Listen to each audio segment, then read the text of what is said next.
I think one of the hardest things, both when doing these videos or just explaining dyspraxia to someone in general, is just how subtle dyspraxia is. See, dyspraxia isn't one of those disorders where it's one really big, obvious thing that is affecting you and hampering your ability to do something. It's really just all the small things, like Blink 182. I mean, I often compare dyspraxia to just being a series of inconveniences that affect me every day. And while it seems like there are a bunch of small things, it's a bunch of small things that add up over time. And especially when you're experiencing these small things every single day, it starts to affect your quality of life. See, dyspraxia is a lot like irritable bowel syndrome in that it's not something people can tell you have, especially just from looking at you or even spending a significant amount of time with you. Well, they can tell you're a little odd or there's something a little off. It's not something that's blatantly obvious. And so when you come to explain it to somebody, it almost comes off as being petty or complaining about something small, when really coordination and balance are something a lot of people take for granted.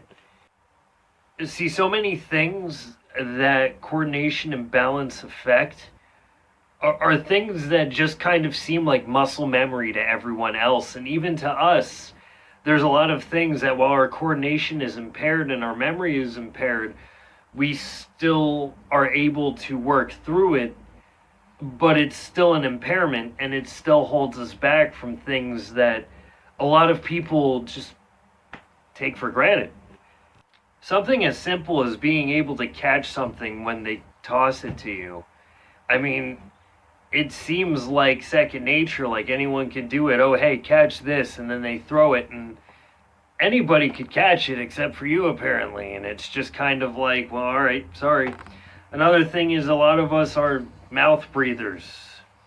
And there's such a negative connotation to being someone who breathes through their mouth, but it's a process that just comes naturally to most people. Is just breathe in through your nose, breathe out through your nose, or out through your mouth, but subtly.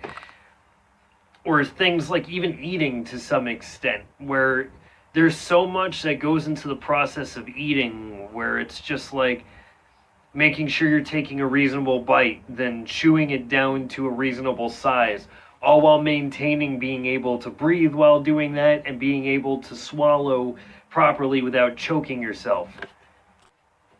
And it's something that almost anybody can do naturally, but when you have an impairment that slows your movements down to that extent and makes such seemingly insignificant things super significant, your brain has to work a little bit more. And it's the same with talking, and it's the same with catching things or playing an instrument or anything that coordination and balance affect, especially with something like walking too.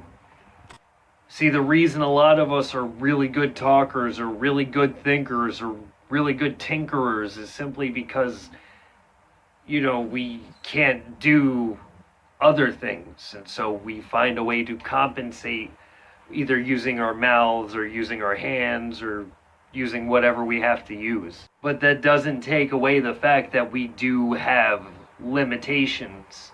And I think that's one of the most important things to keep in mind when you have dyspraxia, and probably one of the biggest tips I can give on this channel is just acknowledging that you have limitations. I think one of the biggest reasons why I made this channel, one of the biggest reasons why I've had so many issues leading up to when I finally made this channel, was just because I tried to hide my dyspraxia for so long.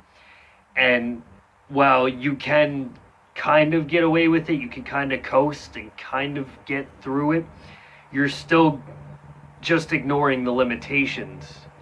And you're not allowing yourself to accept that you just can't do something.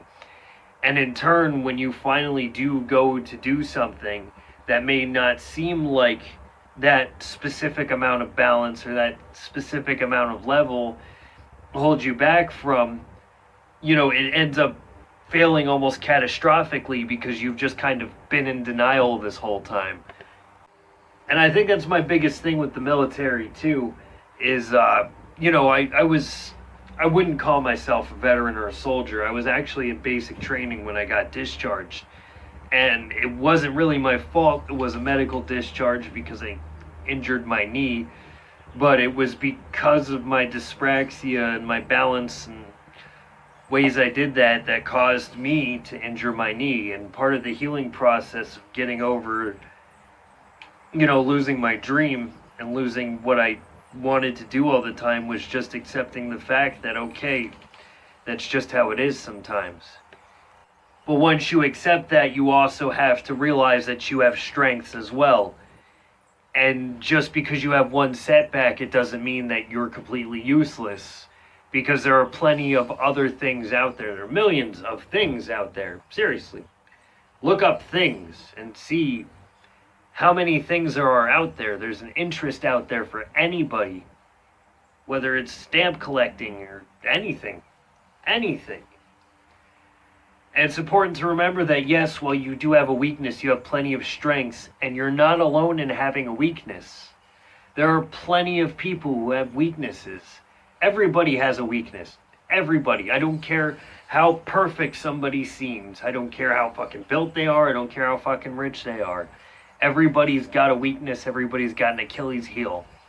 And with us, it tends to be balance and coordination. And, well, that sucks, but we do have our strengths too. We do have enhanced perception. We do have intense critical thinking. And many of us are just amazing talkers. So we end up finding ways to accentuate that strength. And while I can only speak for myself, I can guarantee you, dear viewer watching this, have your own strength and have something that you can use that strength for. And while I would love to make tips and suggestions, that's the hard part of life, is that we're all different. No two people are exactly the same, so it's up to you to find that. But once you do find that, you'll go a long way, and you'll find that, you weren't as weak as you thought you were this whole time. I mean, I'm pretty sure the catalyst for this video is just that I've been working on a benefits video about this dyspraxia's benefits for the longest time.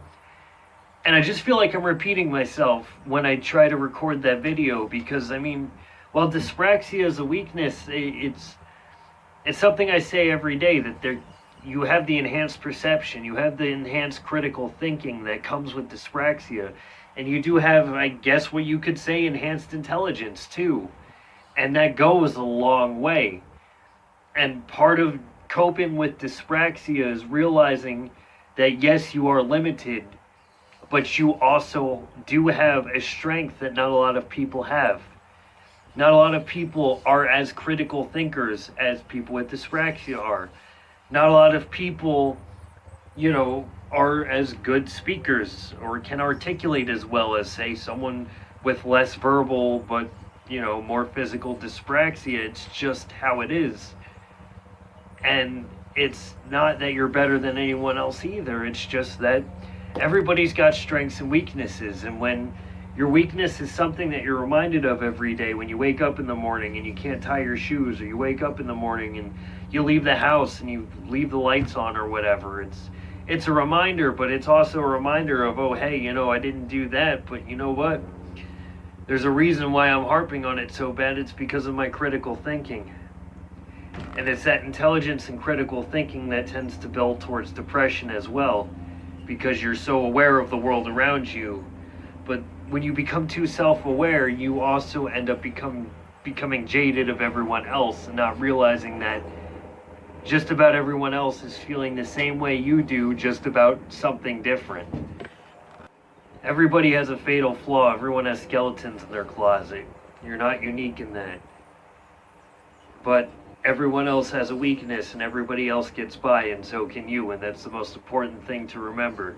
Dyspraxia is about all the small things, but you have so many big good things too. And I think that's the thing you should be taking from this video. I took a little bit to get there, but I had to put something out this week. But it's less about the channel and more about just realizing exactly where I am in this world, because I feel like the past 24 years I've been focusing so much on my weaknesses and I haven't been looking as much about my strengths. And recently I've been realizing that there is a lot more benefit to what I'm going through than I just ever looked at. And there's a lot of positives to almost any situation you're in.